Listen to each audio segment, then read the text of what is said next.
Hello বন্ধুরা, এই দেখো জন্মাষ্টমীর পরের দিন সকালে চলে এসেছি তোমাদের সামনে।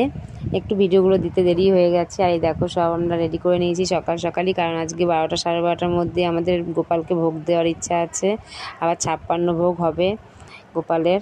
এই সব রকম দিয়ে মিষ্টি টিষ্টি সব কিছু দিয়েই 56 ভোগটা করা হবে। এই দেখো অনেক কিছু আমার হয়েই গেছে।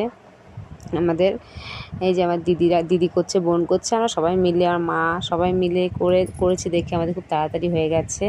এই দেখো আমাদের ভোগ কিন্তু সাজানো হয়ে গেছে। এবার আমরা গোপালকে ভোগ দিয়ে দেবো। সব রকম সাজিয়ে নেওয়া হয়েছে। এখানে চকলেট, এখানে যত রকমের চকলেট আছে, মিষ্টি আছে, তারপরে খিচুড়ি ভোগ হয়েছিল, তারপরে রাইস হয়েছিল, আলুর দম হয়েছে, অনেক কিছুই হয়েছিল।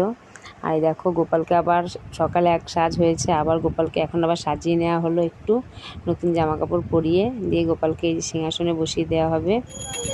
তার আগে একটু আদর টাদর হচ্ছিলো আর কি। আর দেখো আরতি হচ্ছে গোপালের।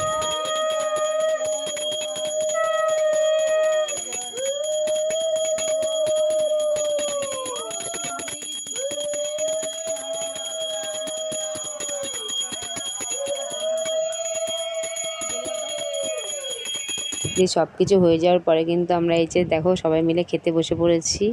এই যে গোপালের প্রসাদ খেতে বসে পড়লাম আমরা সবাই। দারুণ হয়েছিল প্রসাদ, আর ঠাকুরের প্রসাদ তো দারুণই হয়।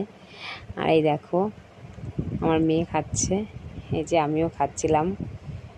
এই দেখো খিচুড়ি, আগে বললাম খিচুড়িটা খেয়ে নিই, তারপরে ওই ফ্রায়েড রাইসটা পরে খাবো। ফ্রায়েড রাইসটা খেতে আর বেশি ভালো লাগে না, দিতে আমি বারণই করলাম, তা দিদি বললো না নে। আমি বললাম এক হাত একটুখানি দে, তারপরেও দিয়েই গেল।